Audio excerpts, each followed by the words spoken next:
बच्चों, कैसे हैं आप सभी। उम्मीद करता हूँ बहुत अच्छे हैं और पढ़ाई को अच्छे से कंटिन्यू किया है आपने।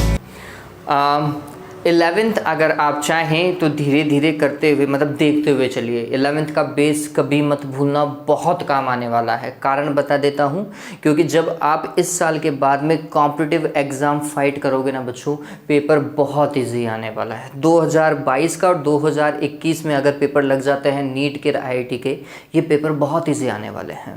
तो मैं आपको ज़्यादा नहीं बोल रहा, थोड़ा सा बेसिक जो है ना 11th का, वो देखते हुए चलिएगा, उसे थोड़ा बहुत याद रखिएगा। आप चाहें तो मेरे वीडियो को भी देख सकते हैं। मैंने अभी तक सिर्फ 2 ही लेक्चर बनाए हैं और कुछ बेसिक पार्ट बनाया 11th का, वो चाहें तो आप देख सकते हैं। अदरवाइज आप चाहें बुक उठाएं, उसके फॉर्मूलाज जो है ना वो एक बार के लिए देखते रहें कि वो कहाँ पे यूज़ हो रहे हैं। चलिए, तो 11th की बात इतनी हो गई। आपके पास में टाइम बहुत है तो आप ये काम आसानी से कर सकते हैं, आपकी भलाई के लिए ही कह रहा हूँ। चलिए वीडियो चालू करते हैं। मैं हूँ प्रशांत माहेश्वरी और fun with physics YouTube channel पर आप सभी का बहुत बहुत स्वागत है। आज इस पर्टिकुलर वीडियो के अंदर हम नेक्स्ट पार्ट को डिस्कस करेंगे। लास्ट वीडियो तक हमने देखा था आवेशन की प्रक्रिया और 2 प्रक्रियाएं हमने समझी थी। पहली प्रक्रिया में हमने घर्षण के द्वारा आवेशन पढ़ा था, दूसरी में हमने कांटेक्ट के द्वारा मतलब स्पर्श के द्वारा चालन को आवेशन को पढ़ा था। यही काम किया है हमने अभी तक। मैंने आपको ये भी पूछा था कि मुझे बताइए कि आवेश सदिश राशि है या फिर अदिश राशि है। बच्चों का रिप्लाई आता है तब मेरे को बहुत खुशी मिलती है कि आप रिप्लाई करते हैं, आप वीडियो को देखते हैं। जो वीडियो को देखेगा वही तो रिप्लाई करेगा, नहीं देखेगा तो कौन रिप्लाई करेगा। तो उसके लिए बहुत बहुत थैंक यू बच्चों कि आप वीडियो देख रहे हैं। हाँ, यहाँ पर समझते हैं, आपने बिल्कुल सही जवाब दिया, आवेश अदिश राशि है। मैं कारण और स्पष्ट कर देता हूँ। जब आप देखते हैं आवेश को तो आप लिखते हैं Q = I/T। ये फॉर्मूला है आवेश का, यही तो है। ठीक, इस चीज़ को समझिए बच्चों। विद्युत धारा एक अदिश राशि है। कैसी राशि है बच्चों? अदिश राशि है। समय स्वयं भी कैसी राशि है? अदिश राशि है। ये दोनों ही मूलभूत राशियां हैं और मूलभूत में भी कैसी राशियां हैं? अदिश राशियां हैं। क्लियर है ये बात? और एक अदिश राशि को दूसरी अदिश राशि से गुणा करोगे तो वापस से कैसी राशि मिलेगी? अदिश ही राशि मिलेगी। ये बात ध्यान में रखना है, सिंपल सा लॉजिक है। बात समझ में आ गई? जब एक अदिश राशि को दूसरे अदिश राशि से गुणा करते हैं तो एक अन्य अदिश राशि ही प्राप्त होती है, स्केलर वैल्यू ही प्राप्त होती है। क्लियर हो गया? आवेश क्यों है अदिश राशि? क्लियर? ठीक है। आपने जो मेरे को आंसर दिया था ना कि आवेश अदिश राशि है क्योंकि इसे प्रदर्शित करने के लिए मात्र परिमाण की आवश्यकता होती है, दिशा की आवश्यकता नहीं होती। बिल्कुल सही बात है और ये लॉजिक बहुत अच्छा है। जब आपको ऐसा लिखना हो ना कि क्यों है, तो आप उसकी परिभाषा उतार दो पीछे, क्योंकि परिभाषा ही वास्तविकता में एक कारण होता है। आपने अदिश की परिभाषा उतार दी, ये बहुत अच्छा तरीका है और मेरे को बहुत खुशी है कि इतना कॉमन सेंस है आपके पास में। बहुत बढ़िया बच्चों, बहुत बढ़िया। चलिए काम करना चालू करते हैं। अब हम तीसरी प्रक्रिया को समझेंगे कि प्रेरण द्वारा आवेशन कैसे होता है। लास्ट वाला वीडियो अगर आपने पूरा देखा है तो मैंने आपको बताया था कि एक क्वेश्चन डिस्कस करना बाकी है। यदि 2 चालक गोले लिए जाएं जिनकी त्रिज्या अलग अलग हो और फिर उनमें संपर्क के द्वारा आवेशन को कैसे देखा जाएगा, तो ये समझना जरूरी है। ठीक है, अच्छा पॉइंट है, ध्यान रखिएगा। सबसे पहले अपना एग्जाम्पल देख लीजिए। एग्जाम्पल 2 एग्जाम्पल लेकर के मैं इस चीज को समझाऊंगा। सबसे पहला एग्जाम्पल समझिए कि हमारे पास में प्रारंभ में 2 चालक गोले हैं और समान त्रिज्या के चालक गोले हैं। मेरी बात को समझ रहे हो? अगर मैं इसकी त्रिज्या कैपिटल R ले रहा हूं तो एक दूसरा और चालक गोला ले लिया मैंने और उसकी भी त्रिज्या क्या है बच्चों? Capital R। और दोनों समान धातु के बने हुए हैं, मतलब अगर एक तांबे का बना हुआ है तो दूसरा भी तांबे का बना हुआ है। क्लियर है ये बात? चलिए अब क्या हो रहा है वो समझिए। इसके पास में है 10 कूलाम आवेश या 10 माइक्रो कूलाम मान लेते हैं। इसके पास में कितना आवेश है? 10 माइक्रो कूलाम आवेश है। जबकि इसके पास में कितना आवेश है? आंसर मैं ऐसा बोल देता हूं कि 2 माइक्रो कूलाम आवेश है। कम मान लिया, ठीक है। अब अगर इन दोनों को क्या कर दिया जाए? टच कर दिया जाए, स्पर्श करा दिया जाए, तो नेक्स्ट स्टेप समझिएगा। ये तो पहली स्टेप है। अगर इन्हें स्पर्श कराया जाए तो क्या होगा? ये लो, स्पर्श कराओ।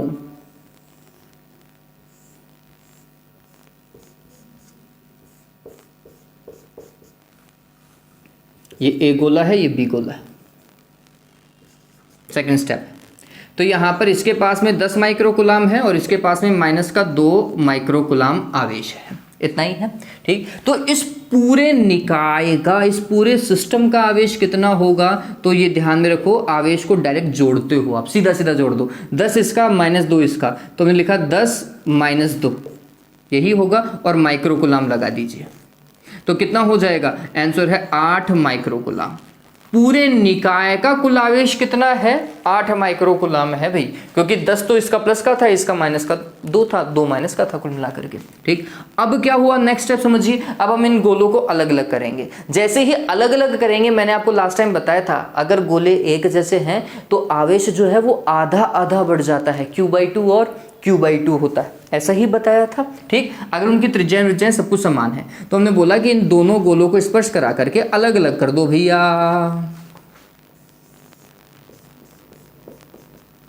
ठीक है, तो अब क्या हुआ, आधा आधा बढ़ जाना चाहिए। टोटल आवेश निकाय का कितना है, 8 माइक्रोकुलाम है। अगर आधा आधा बांट दूं तो 4 माइक्रोकुलाम इसके पास में आएगा, 4 माइक्रोकुलाम इसके पास में आएगा, वो भी प्लस का, जो इसके पास में माइनस का था ना वो भी प्लस का हो जाएगा। बात समझ में आ गई क्या? बात समझ में आई बच्चों? ठीक है, ये है आवेशों का पुनर्वितरण, किसमें, कांटेक्ट के द्वारा, स्पर्श के द्वारा। अब नेक्स्ट केस समझिए, ये तो बहुत सिंपल सा था, आधा आधा बढ़ गया। नेक्स्ट इंपॉर्टेंट है भैया, ये बहुत अलग हो जाएगा। मैं बोल रहा हूं कि अब थोड़ा सा सिनेरियो को चेंज करते हैं। सिनेरियो कुछ ऐसा है कि एक चालक गोला है और उसकी त्रिज्या स्मॉल r है, और दूसरा चालक गोला है जिसकी त्रिज्या लेट सपोज करो 3r मान लेते हैं। कितनी मान ली अपन ने, 3r मान ली। ठीक है, अब इस वाले चालक गोले के पास में हमने बोला कि माइनस का 2 माइक्रोकुलाम है, एक सिर्फ ऐसा ही मान के चलो, या फिर ऐसा मान करके चलो कि इसके पास में जो है कुछ भी ले सकते हो, वैसे कोई दिक्कत नहीं है, कुछ भी आपकी मन मर्जी है ना वो मान लीजिएगा, उसमें कहीं कोई दिक्कत नहीं है। मैं बोल रहा हूं कि इसके पास में 4 माइक्रोकुलाम है, इसके पास में भी 4 माइक्रोकुलाम। आप एक का माइनस का ले सकते हैं, दूसरे का प्लस का ले सकते हैं, लेकिन उससे फिर दिक्कत हो जाएगी, एक प्लस का होगा एक माइनस का होगा, 0 हो जाएगा निकाय का आवेश। ठीक है, तो कुछ ऐसा लो कि निकाय का कुछ ना कुछ आवेश हो, बस बात इतनी सी है मेरी। ठीक है, और इन दोनों को अपन ने क्या लिखा, ऐसा ले लिया। ठीक है, ये ए सिचुएशन है, अलग अलग है, एक के पास में भी 4 है, दूसरे के पास में 4 है। आप चाहो तो उसको 10 बना दो, मेरी दुआ से कोई दिक्कत नहीं है मेरे को तो। ठीक है, अब क्या करो, इनको स्पर्श कराओ, इनको स्पर्श कराओ, और स्पर्श करा करके अलग अलग करो। अलग अलग करने पर क्या वापस से दोनों के पास में 4-4 माइक्रोकुलाम आधा आधा ही बढ़ जाएगा क्या, वैसा का वैसे ही बढ़ जाएगा क्या? आंसर है नहीं।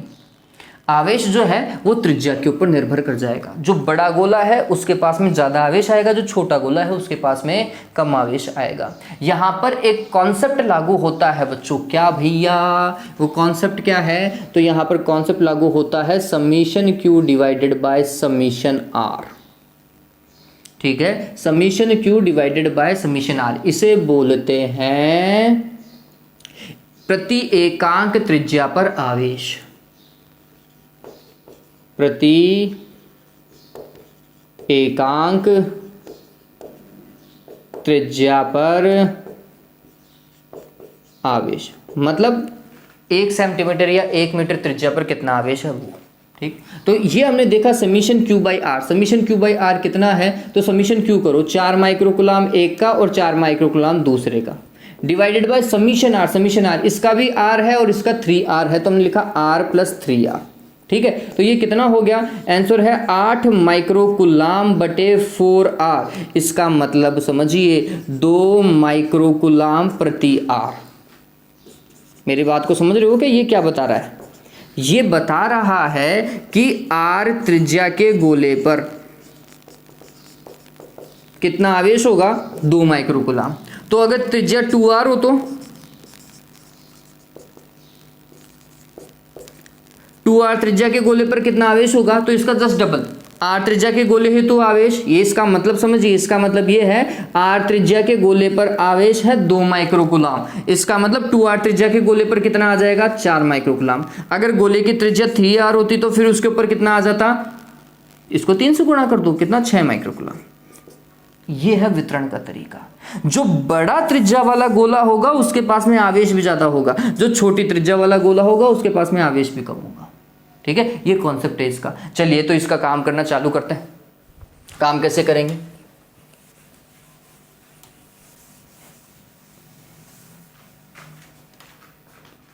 तो यहाँ पर आप सभी को ये तो पता चल ही गया है ना कि summation Q divided by summation R कितना आ रहा है। आंसर है वो आ रहा है 8 माइक्रोकुलाम बटे 4R, जिसे हमने लिखा 2 माइक्रोकुलाम प्रति R।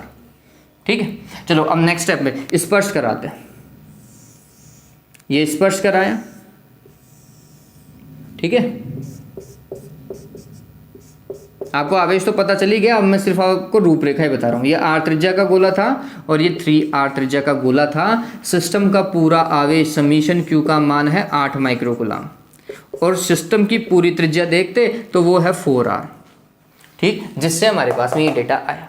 अब अगर मैं इन दोनों गोलों को अलग अलग कर देता हूं, A और B को क्या कर देते हैं, अलग अलग कर देते हैं, तो क्या होगा भाई,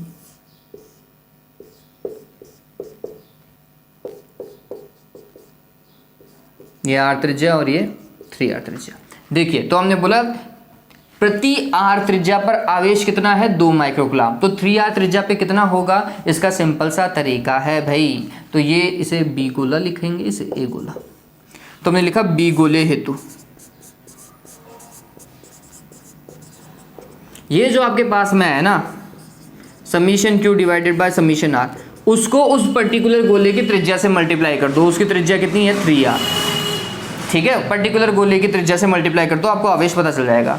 इसका मान कितना है, 2 माइक्रोकुलाम बटे R, और इसका मान ये तो 3R था ही, R से R कैंसिल, कितना आएगा, 6 माइक्रोकुलाम। यही तो बोल रहा था मैं कि R त्रिज्या का आवेश 2 माइक्रोकुलाम है, तो 3R त्रिज्या का आवेश कितना हो जाएगा, 6 माइक्रोकुलाम। ठीक है, तो 6 माइक्रोकुलाम किसके पास में चला गया, इसके पास में। अगर इसके पास में 6 माइक्रोकुलाम है तो इसके पास में ऑटोमेटिकली कितना बचेगा भाई, 8 में से 6 इसके पास में चला गया, तो इसके पास में कितना, 2 माइक्रोकुलाम। बात समझ में आई मेरी? बात क्लियर है या नहीं है देवताओं? क्लियर है, पता चला? चलिए, तो इस चीज को समझिए कि जब गोले छोटे बड़े हो जाते हैं ना, तो बड़े वाले गोले पे ज्यादा आएगा, छोटे वाले गोले पे कम आएगा। और किस तरीके से आएगा, ये पैटर्न ध्यान में रखो भाई। पहले तो summation Q divided by summation R निकालो, और उसके बाद में जैसे जैसे गोले की त्रिज्या है, उस गोले की त्रिज्या को इससे मल्टीप्लाई कराते जाओ। ठीक है, अब इस वाले के लिए कैसे निकालते, तो इसकी त्रिज्या कितनी थी, R थी, मैं इसको R से ही मल्टीप्लाई करवाता, R से मल्टीप्लाई करवाता तो R तो कैंसिल हो जाता, बचता क्या, सिर्फ 2 माइक्रोकुलाम ही तो बचता। कैसे ही निकाल दो। ठीक है, तरीका आपके पास में होना चाहिए, एक बेसिक कॉन्सेप्ट आपके पास में होना चाहिए। बात समझ में आ गई? डन है। तो इस तरीके से काम किया जाएगा। ये एक अच्छा पैटर्न है बच्चों, आपको हर कोई नहीं समझा है, हर कोई के मतलब नॉर्मली हम समझाते नहीं हैं, लेकिन चीज़ अच्छी थी इसलिए मैंने आपको बताया। चलिए जल्दी से उतारो इसे, मैं वीडियो को भी चेक कर लेता हूँ कि वीडियो तो ठीक चल रहा है ना।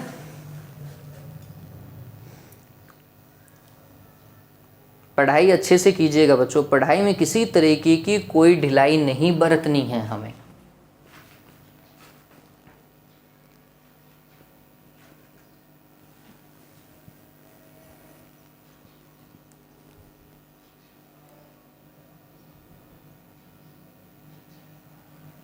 उतार लिया, डन। चलिए अब नेक्स्ट पार्ट जो कि हमें डिस्कस करना ही है, किसके द्वारा आवेशन बच्चों, प्रेरण द्वारा आवेशन, charging by induction.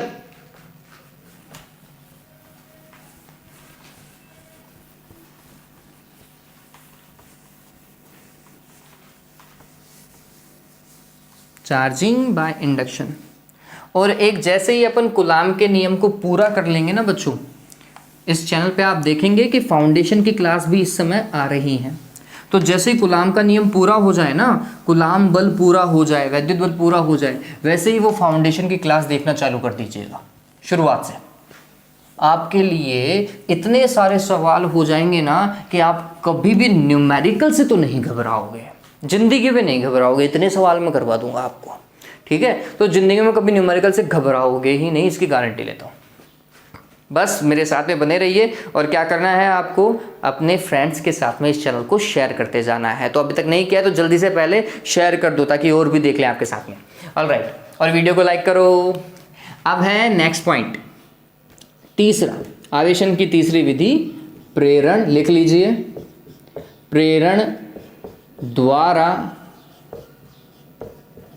आवेशन, charging by induction. हाँ भाई, इसमें क्या होता है, तो आपने शुरुआत की दो विधियां पढ़ी, एक तो घर्षण और एक है चालन या फिर स्पर्श द्वारा आवेशन। इन दोनों के अंदर एक आवेशित वस्तु दूसरी वस्तु को स्पर्श करती है, ये निश्चित है। एक में हम रगड़ते हैं और एक में टच करवाते हैं, फिजिकली टच करवाते हैं। कुल मिलाकर के वस्तुएं जो है एक दूसरे को क्या कर रही हैं, स्पर्श कर रही हैं दोनों में।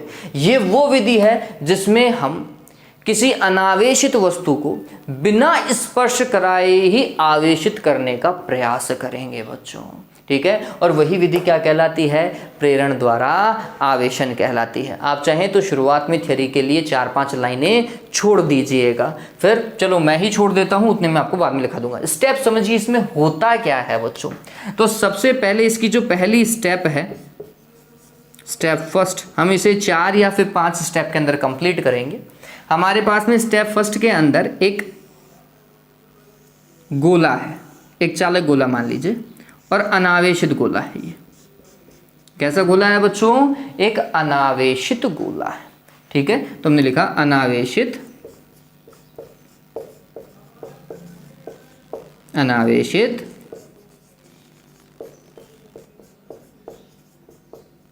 चालक गोला। अनावेशित का मतलब क्या हुआ, इसके पास में आवेश ही नहीं है। ये बात ध्यान रखो, आवेश नहीं है को बोलने से ज़्यादा अच्छा है कि इसके पास में जितना धनात्मक आवेश है उतना ही ऋणात्मक आवेश है। ये एक सही तरीका है बोलने का, ठीक है। तो हमने क्या बोलना है कि इसके पास में जितना धनात्मक है उतना का उतना ऋणात्मक आवेश है, इसलिए इसे अनावेशित कहा जाता है या उदासीन कहा जाता है, ठीक है। और ये जो नीचे है ये कौन सा है, कुचालक स्टैंड है। ये क्या है, कुचालक स्टैंड है, ठीक। अब स्टेप सेकंड देखो, हम क्या कर रहे हैं, इस अनावेशित चालक गोले के पास में एक आवेशित वस्तु लेकर के आ रहे हैं। या तो आप धनात्मक आवेशित लेकर के आए या फिर आप ऋणात्मक आवेशित लेकर के आए, ये आपके ऊपर डिपेंड करता है कि आप क्या करना चाहते हैं। तो यहाँ पर कुछ ऐसा, ये वही चालक गोला और इसके पास में मैं निकट ही लेकर के आ रहा हूँ, स्पर्श नहीं करवा रहा हूँ, ठीक है। एक आवेशित छड़ लेकर के आ रहे हैं और ये छड़ जो है वो धनात्मक आवेशित है, ठीक है। तो हमने लिखा आवेशित छड़, लिख देता हूं मैं इसको, आवेशित छड़, ठीक है। जैसे ही आप एक आवेशित छड़ को किसी अनावेशित चालक गोले के निकट लेकर के आते हैं, स्पर्श नहीं निकट लेकर के आते हैं, तो क्या होता है बच्चों, इस उदासीन या फिर अनावेशित चालक गोले में मुक्त इलेक्ट्रॉन्स तो होंगे ही, ठीक। वो जो मुक्त इलेक्ट्रॉन्स हैं वो इस प्लस के आवेश के कारण, आवेशित छड़ के प्लस के आवेश के कारण आकर्षण होगा और यहाँ पर निकटस्थ छोर पर आ जाएंगे, है ना। इस गोले में जो ऋणात्मक आवेश है वो निकटस्थ छोर पर आ जाएगा इसके। अब ये ऋणात्मक आवेश ऐसा तो है नहीं कि पहले से यहाँ पे था, कहीं और था, फैला हुआ था बच्चा, है ना, लेकिन ये अपनी जगह को छोड़ करके यहाँ आ गया। तो जहां पर इसने जगह को छोड़ा होगा वहां उस ऋणावेश की क्या हो गई होगी, कमी हो गई होगी, और ऋणावेश की कमी के कारण वो स्थान कैसा हो जाएगा, धनात्मक आवेशित हो जाएगा। बात समझ में आ गई। तो लेट सपोज करो कि मैं यहाँ पर 5- बना रहा हूँ, समझना मेरी बात को, 1 2 3 4 और 5। तो ये 5 ऋणात्मक आवेश मतलब इलेक्ट्रॉन कहीं से तो आए होंगे, जहां से ये जगह छोड़ करके आए वहां पर उतना का उतना क्या हो गया, धनात्मक आवेश भी तो हुआ होगा।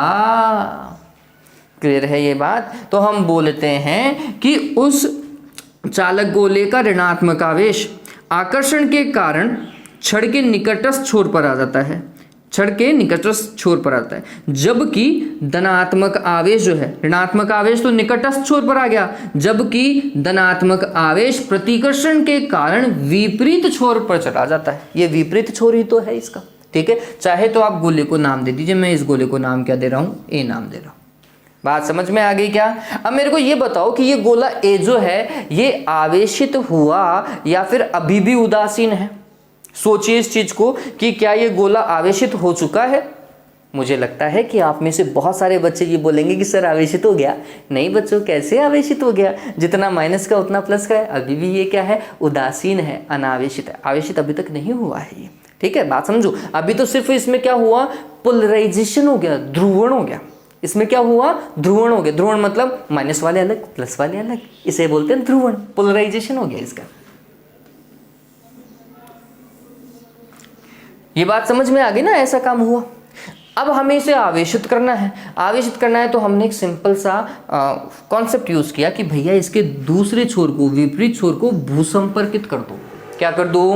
भूसंपर्कित। देखिए भूसंपर्कित करने से क्या होता है, तो ये है स्टेप थर्ड।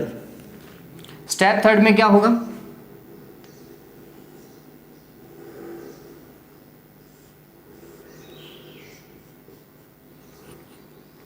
अभी भी ये चालक छड़ी यही है। कितने बनाए थे इसमें? 3 3 6 1 7, 3 4 5 6 7। हाँ भाई, तो यहाँ पर 1 2 3 4 5 यहाँ पे दर्शाए थे और ये 5 यहाँ दर्शाए थे मैंने। अब मैं आपको बोल रहा हूँ कि इसके विपरीत छोर को क्या कर दो? भूसंपर्कित कर दो। भूसंपर्कित करने से क्या फायदा हुआ वो समझने लायक बात है। देखिए जैसे ही हमने इसे क्या किया? भूसंपर्कित कर दिया, इसका ये जो धनात्मक आवेश है ना वो किस में चला जाता है? पृथ्वी में चला जाता है। भूसंपर्कित।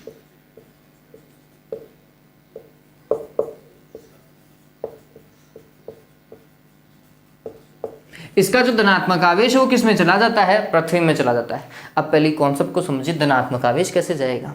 ये तो चांस ही नहीं है। इलेक्ट्रॉन ही क्या कर सकता है? ट्रांसफर हो सकता है, एक स्थान से दूसरे स्थान तक जा सकता है, धनात्मक आवेश नहीं जाता है। तो फिर हुआ क्या भैया? ये जब हम बोलते हैं ना धनात्मक आवेश जो पृथ्वी में चला जाता है, तो इसके पीछे की प्रक्रिया समझिए। क्या होता है? ये तो है उच्च विभव पर, इसका विभव V जो है वो उच्च है और पृथ्वी का विभव हमेशा 0 होता है। ये बात ध्यान में रखना। ये V बराबर 0 किसका है बच्चों? पृथ्वी का। लिख लीजिएगा चाहे, पृथ्वी का विभव 0 है और यहाँ पर उच्च विभव है। हमेशा आवेश जो है, समझिएगा इस चीज को, कि हमेशा धारा बहती है उच्च से निम्न विभव पर। तो उच्च विभव से निम्न विभव, तो धारा तो ऐसे जाएगी। लेकिन इलेक्ट्रॉन तो धारा के विपरीत जाता है ना, तो इलेक्ट्रॉन निम्न विभव से कहां की ओर जाता है? उच्च विभव की ओर जाता है। इस चीज को, इस कॉन्सेप्ट को ध्यान में रखिएगा। इलेक्ट्रॉन सदैव निम्न विभव से कहां की ओर जाता है? उच्च विभव की ओर गति करते हैं। ठीक है, इस कॉन्सेप्ट को सदैव ध्यान में रखिएगा, अपनी कॉपी में ऊपर लिख लीजिएगा कहीं इस चीज को। तो हुआ वास्तविकता में क्या कि ये निम्न विभव था और ये उच्च विभव था, प्लस का है तो उच्च विभव होगा। तो पृथ्वी से इलेक्ट्रॉन निकले और कहां की ओर गए? धातु सतह की ओर। पहले इलेक्ट्रॉन ने इस वाले प्लस को खा गया, 0 कर दिया। दूसरा इलेक्ट्रॉन गया, इस वाले प्लस को खा गया। तीसरा वाला गया, इस वाले प्लस को खा गया। चौथा गया इसको और पांचवा गया इसको। इस तरीके से ये सारा का सारा धनात्मक आवेश खत्म कर देता है।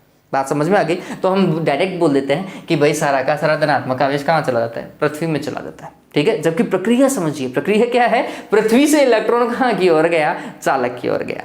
क्लियर हो गई ये बात? चलिए एक और उल्टा, एक और सिनेरियो में देता हूं आपको। यहां पर प्लस की जगह माइनस मानो, प्लस की जगह क्या है? माइनस मानो, और यहां पर प्लस है। सिनेरियो बता रहा हूं। और आपने क्या किया? इसको भूसंपर्कित किया। क्या किया? इसको भूसंपर्कित किया। तो क्या होगा भाई? क्या बोलेंगे? हम बोलेंगे कि समस्त ऋणात्मक आवेश पृथ्वी पे चला जाता है। लेकिन प्रक्रिया क्या हुई वो समझिए। तो हमने बोला ये माइनस का है ना, तो ये विभव कैसा है? निम्न विभव है। माइनस का है तो मतलब कम विभव है, जबकि V बराबर 0 उच्च विभव हो गया। अरे सीधी सी बात है, लेट सपोज करो मैं यहाँ पे माइनस की वोल्टता लिखूं, माइनस का 2 वोल्ट लिख देता हूँ। माइनस का 2 वोल्ट ये, और ये V बराबर 0। बताओ भाई माइनस का 2 ज्यादा है या 0 ज्यादा है? कौन सा ज्यादा है? 0 ज्यादा है। 0 ज्यादा है। कम कौन है? माइनस का 2। अब इलेक्ट्रॉन कहां से कहां की ओर जाएगा बताओ? इलेक्ट्रॉन जाएगा निम्न विभव से उच्च विभव की ओर। तो इस बार इलेक्ट्रॉन कहां की ओर जा रहा है बच्चों? चालक गोले से पृथ्वी में जा रहा है। बात समझ रहे हो मेरी? इस बार निम्न विभव का चालक गोला था यहां पर। ठीक है, तो इस बार इलेक्ट्रॉन चालक गोले से पृथ्वी में जाएगा। कॉन्सेप्ट को ध्यान में रखो, ये कॉन्सेप्ट बहुत बढ़िया है। ये क्लियर हो गया? चलो वहाँ पे वो थोड़ा सा उटपटांग हो गया है, आपको चीज़ें थोड़ी इतनी समझ में नहीं आएगी, मैं मिटा देता हूँ और अच्छे से बनाता हूँ उसे। समझ में आ जाएगा ना रे? आ जाएगा, समझ लोगे। आ ही जाएगा, कहीं कोई दिक्कत नहीं है, आ जाएगा। चलो ठीक है, पता चला ये कि जो इलेक्ट्रॉन है वो इधर चला गया, इस कारण ये सारा का सारा धनात्मक आवेश जो है पृथ्वी में चला गया, हम ऐसा बोल देते हैं। तो कुल मिलाकर के धनात्मक आवेश हट चुका है, धनात्मक आवेश हट चुका है। कौन सी स्टेप में? स्टेप 3 में यही हो रहा है। ठीक, अगर धनात्मक आवेश हट चुका है तो देखो मैं इसको दर्शाऊंगा ही नहीं, इस वाली स्टेप में मैं इसको अब दर्शाऊंगा ही नहीं, क्योंकि धनात्मक आवेश भू संपर्कित करते ही हट गया, तो दर्शाने की आवश्यकता ही नहीं थी। हो गया क्या? अब गौर करो, अब मेरे को बताओ कि ए आवेशित हुआ या नहीं हुआ। इस केस में ए आवेशित हो गया, क्यों? क्योंकि अब इसके पास में सिर्फ और सिर्फ माइनस का ही आवेश है। ठीक है, बात समझ में आई? इसके पास में सिर्फ और सिर्फ क्या है? माइनस का ही आवेश है, तो हम बोल सकते हैं कि ए क्या हो चुका है? आवेशित हो चुका है। ठीक, लेकिन सारा का सारा आवेश अभी इधर ही है। ठीक, तो ये कुछ ऐसा काम हुआ। अब मैं स्टेप 4 और कंप्लीट कर देता हूं। ये स्टेप 4, स्टेप 4 के अंदर मैं क्या कर रहा हूं? इस छड़ को, जो आवेशित छड़ है, इसको दूर लेकर के चला जा रहा हूं, और इस भू संपर्कित भाग को, ये चालक तार जो हमने भू संपर्कित के लिए लगाया था, इस रामायण को भी हटा देता हूं। दोनों काम एक साथ कर रहा हूं। आप चाहें तो अलग अलग कर लो, चाहे आप चाहो तो अलग अलग कर लो। 1 2 3 4 5 6 7, ठीक है, और ये चालक गोला। और सबसे पहले तो आप क्या करो? भू संपर्कित तार को हटा दो, तो माइनस तो अभी भी इधर ही रहेगा। 5 इधर से 3, ओके, लो 5 इधर से। ठीक है, तो आपने क्या किया? भू संपर्कन को हटा दिया है, भू संपर्कित तार को हटा दिया है। क्लियर है ये बात? चलिए, अब ऋणात्मक आवेशित तो हो ही चुका, इसके पास में माइनस का चार्ज तो आ ही चुका, लेकिन सारा माइनस का चार्ज जो है वो बिल्कुल पास में ही है। ठीक है, तो अब हमने क्या किया कि अब तेरी कोई आवश्यकता नहीं है, हट तू यहां से, मेरे को आवेशित होना था, हो गया मैं, है ना, यूज किया और हटाओ बस उसको। तो अब इसको जैसे ही आवेशित छड़ को हटा लेते हैं, जो अनावेशित गोला था, जो अब आवेशित हो चुका है, उसका आवेश जो है वो पुनर्वितरित हो जाता है और पूरे गोले में समान रूप से वितरित हो जाएगा। इस तरीके से ये कैसा हो जाता है? ऋणात्मक आवेशित हो जाता है।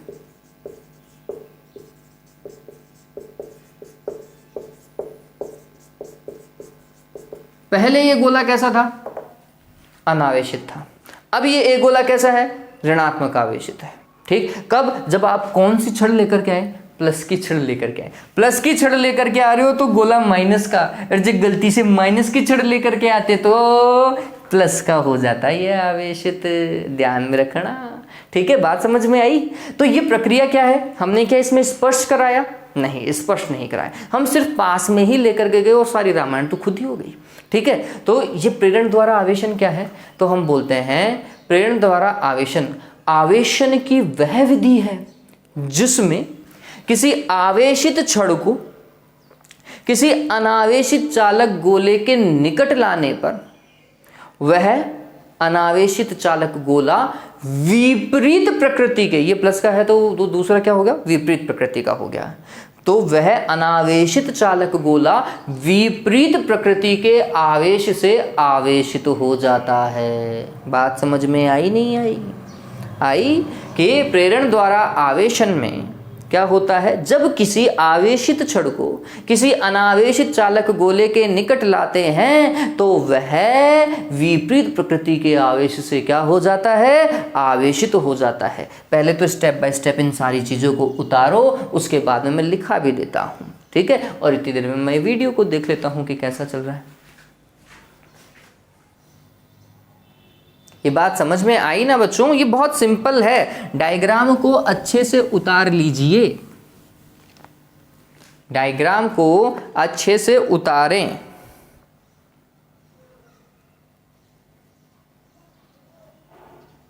और ये पूछा जाता है कि वह कौन सी विधि है जिसमें बिना स्पर्श कराए ही वस्तु को आवेशित कर दिया जाता है। कौन सी विधि है भाई? प्रेरण द्वारा आवेशन है वह विधि।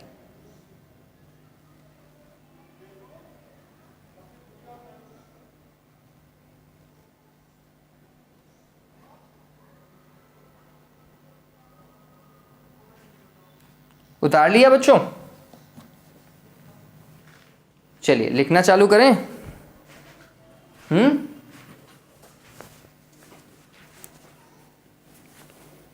वो वाला मिटा दो। ये स्टेप लिखना चाहो तो लिख लोगे या मैं बताऊं, लिखाऊं इसको? तो फिर पहले परिभाषा लिखा देता हूं। चलो एक बार के लिए परिभाषा लिखो।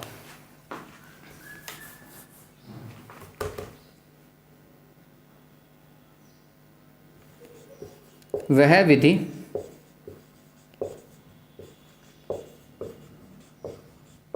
जिसमें किसी अनावेशित वस्तु को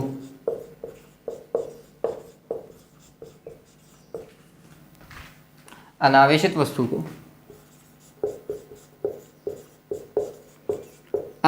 वस्तु के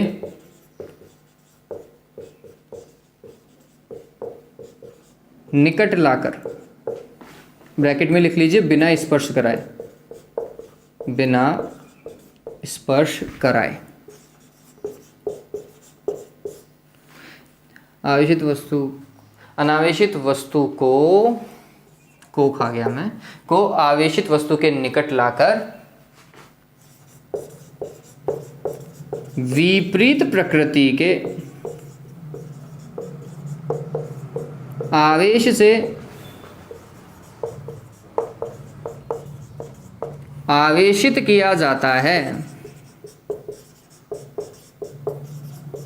आवेशित किया जाता है, प्रेरण कहलाती है, या प्रेरण द्वारा आवेशन कहलाता है।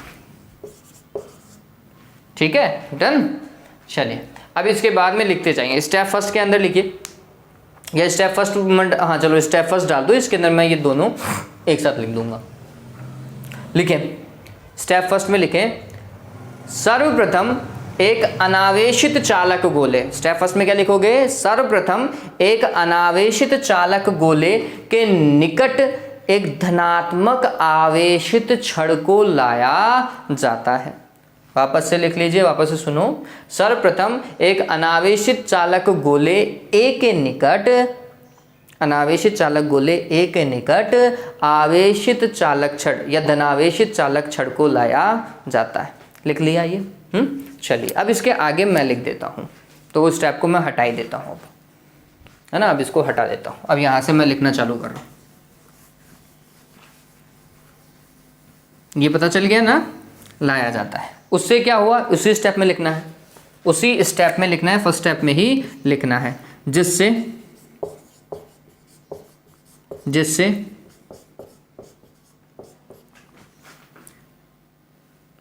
जिससे आवेशित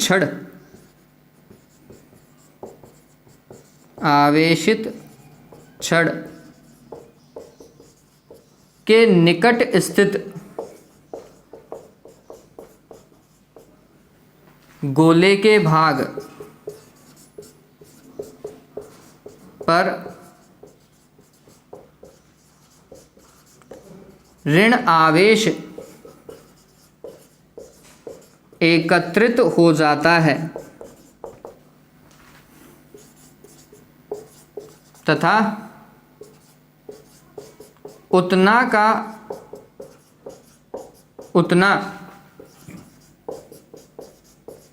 धनावेश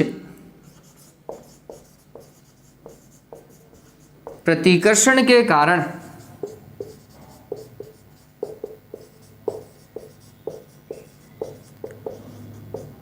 विपरीत छोर पर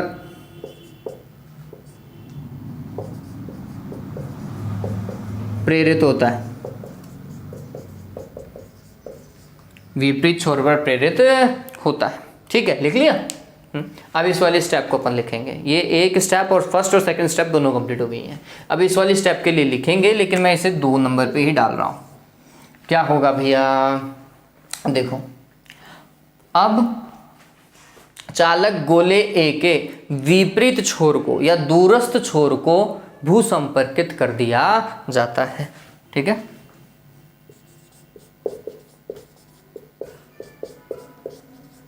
चालक गोले के विपरीत छोर को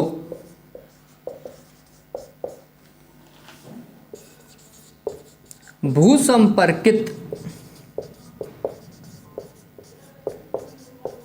करने पर, भू संपर्कित करने पर समस्त धनावेश पृथ्वी में चला जाता है। डायरेक्ट लिख लो आप तो, समस्त धनावेश कहाँ चला जाता है? पृथ्वी में चला जाता है।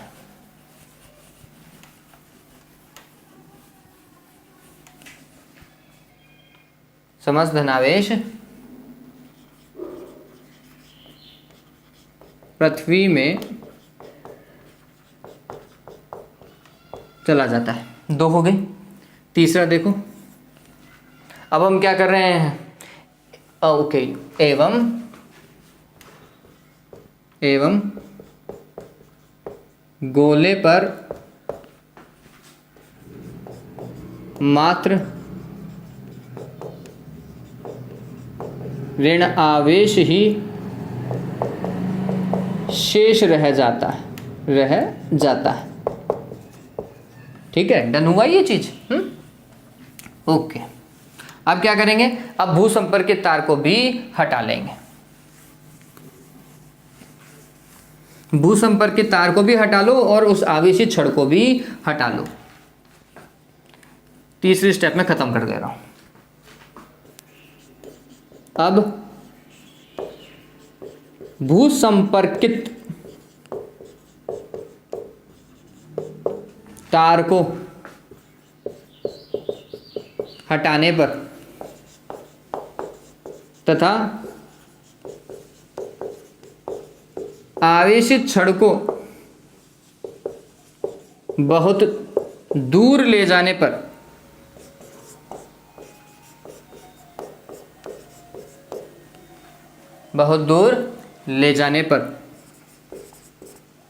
यह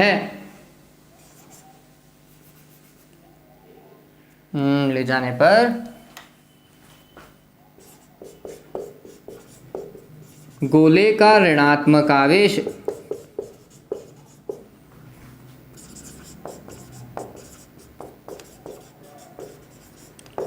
उसकी सतह पर समान रूप से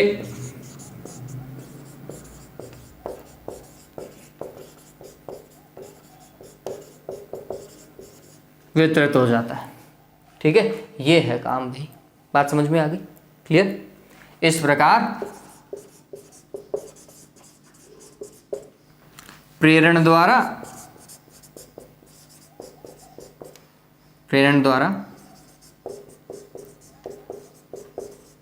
अनावेशित गोला विपरीत प्रकृति के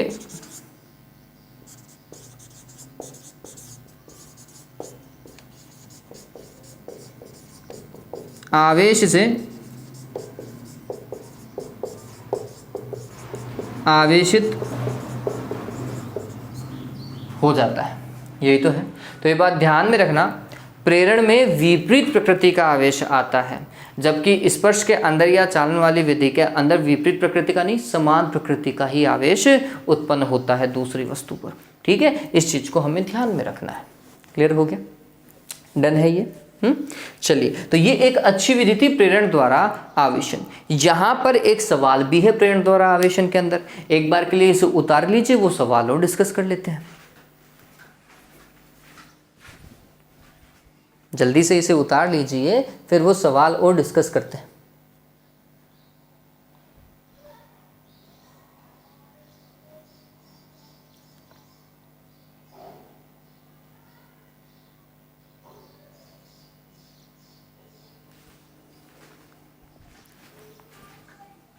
उतार लिया? आधुनिक तो मेरे साथ में ही उतारा होगा, उसमें तो कोई दिक्कत ही नहीं है।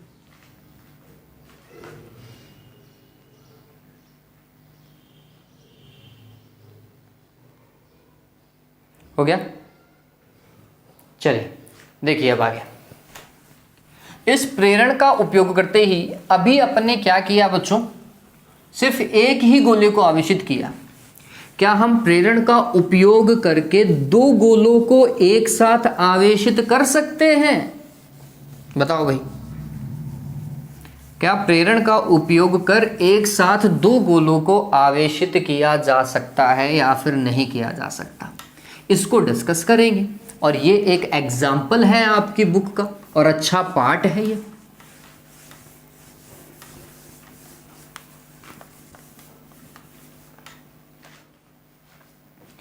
क्या है वो समझिए। एग्जाम्पल और स्टार लगा करके लिख लीजिएगा कि प्रेरण द्वारा दो गोलों का आवेशन। ठीक है, एक साथ हम दो गोलों का आवेशन करेंगे। किसके द्वारा? प्रेरण के द्वारा। कैसे करेंगे वो समझिए, बहुत सिंपल है, बहुत सिंपल। देखो, सबसे पहले स्टेप फर्स्ट समझ रही। स्टेप फर्स्ट के अंदर हमारे पास में दो अनावेशित गोले हैं, समान त्रिज्या के मान रहा हूं मैं सुविधा के दृष्टिकोण से, और वो दोनों अनावेशित गोले जो हैं एक दूसरे के संपर्क में हैं। दोनों अनावेशित गोले एक दूसरे के क्या हैं? संपर्क में है। तो हमने बोला कि ये गोला ए है, ये गोला बी है, और ये दोनों ही क्या है? अनावेशित चालक गोले। डन। अब क्या कर रहे हैं? एक छड़ लेकर के आ रहा है, आवेशित छड़ एक गोले के पास में लेकर के आए। वापस से मैं धनात्मक आवेशित लेकर के आ रहा हूं। आप चाहो तो माइनस वाली छड़ भी ला सकते हो, उससे कोई फर्क नहीं पड़ना भैया। ठीक है, तो हमने क्या किया, ये लो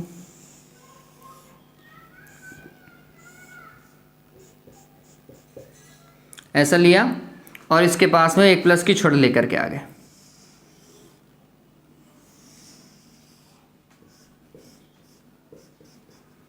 ठीक है, तो क्या होगा बच्चों, इसके प्लस के कारण जितना माइनस का आवेश था ना बच्चों, मुक्त आवेश, वो सारा का सारा कहाँ की ओर आकर्षित होगा? तो हम बोलते हैं इस ए गोले के बिल्कुल पास वाले छोर पर आएगा, ऐसा। तो 3 3 6 बना लिए मैंने। ठीक है, तो उतना का उतना प्लस आवेश विपरीत छोर पे भी जाना चाहिए, तो आंसर वो यहाँ आ जाएगा 3 4 5 6। ठीक है, लेकिन थोड़ा समझिए, हम बोलते हैं ये आकर्षण के कारण तो ये बिल्कुल पास में रहना चाहिए, और ये प्रतिकर्षण के कारण बिल्कुल दूर रहना चाहिए। किससे? इस आवेशित छड़ से।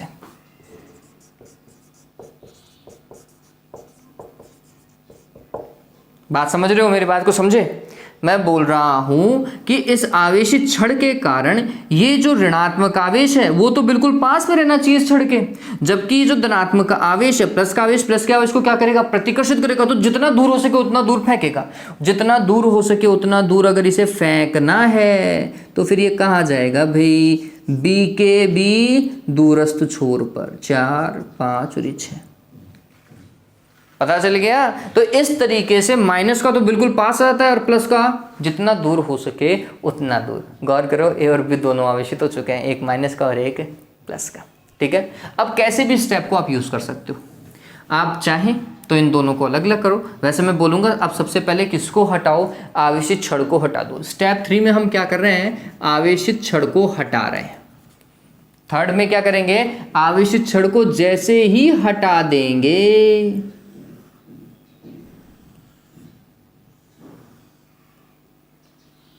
ठीक है, और आवेशित छड़ को हटा, या फिर आवेशित छड़ को भी हटा दो और इन दोनों गोलों को कांटेक्ट से भी हटाओ।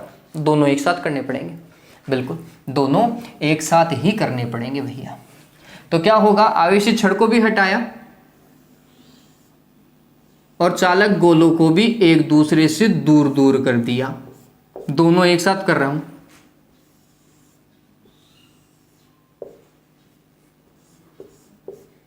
तो उससे होगा क्या? ये जो माइनस का आवेश था इस ए गोले पर समान रूप से वितरित हो जाएगा, और ये जो प्लस का आवेश था बी गोले पर समान रूप से वितरित हो जाएगा।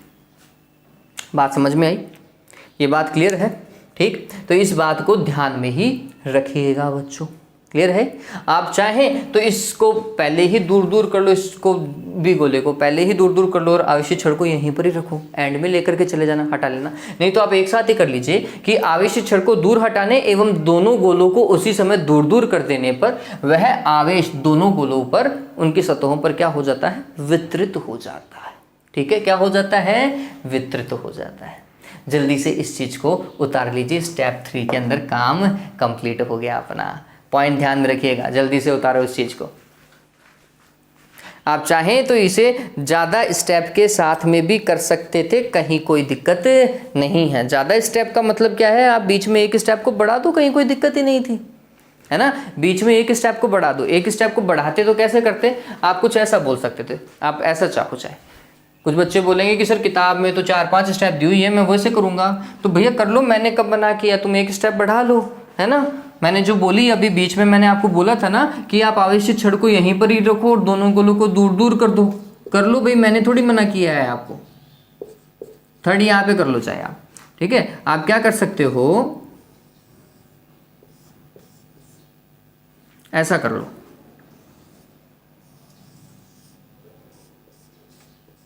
मैं तो आपको तरीका बता रहा हूं कि ऐसा भी किया जा सकता है, सारे काम एक साथ कर लो उसके अंदर, उससे कोई फर्क नहीं पड़ेगा। आप आवेशित छड़ को यहीं रखो, मैं यही तो बोल रहा हूं कि आवेशित छड़ को मत हटाओ। मैंने अभी थोड़ी देर पहले यही तो बोला कि आवेशित छड़ को मत हटाओ और इन दोनों को अलग अलग कर लो। तो क्या होगा, ये आवेश ऐसा रहेगा 4 5 6, 1 2 3 4 5 6 ऐसा रहेगा, ठीक है। और जैसे ही आप इसको हटा दोगे ये क्या हो जाएगा, और इन दोनों को दूर दूर कर दोगे तो क्या वैसे दूर दूर है, ठीक है। तो ये क्या हो जाएगा, वितरित हो जाएगा, अच्छे से वितरित हो जाएगा। पहले अनावेशित थे, अब क्या हो चुके हैं, आवेशित हो चुके हैं, ठीक है। तो ये आपके ऊपर डिपेंड करता है भाई, है ना, आपके ऊपर डिपेंड करता है। आप डायरेक्ट इस स्टेप से इस स्टेप पे भी मूव कर सकते थे, आप चाहें तो ऐसा स्टेप भी लेकर के आ जाओ, मेरे को कोई फर्क नहीं पड़ेगा, ठीक है। और इवन एग्जामिनर को भी कोई फर्क नहीं पड़ने वाला। लेकिन अगर आपको बुक जैसा ही पूरा करना है तो आपके ऊपर डिपेंड करता है, ठीक है।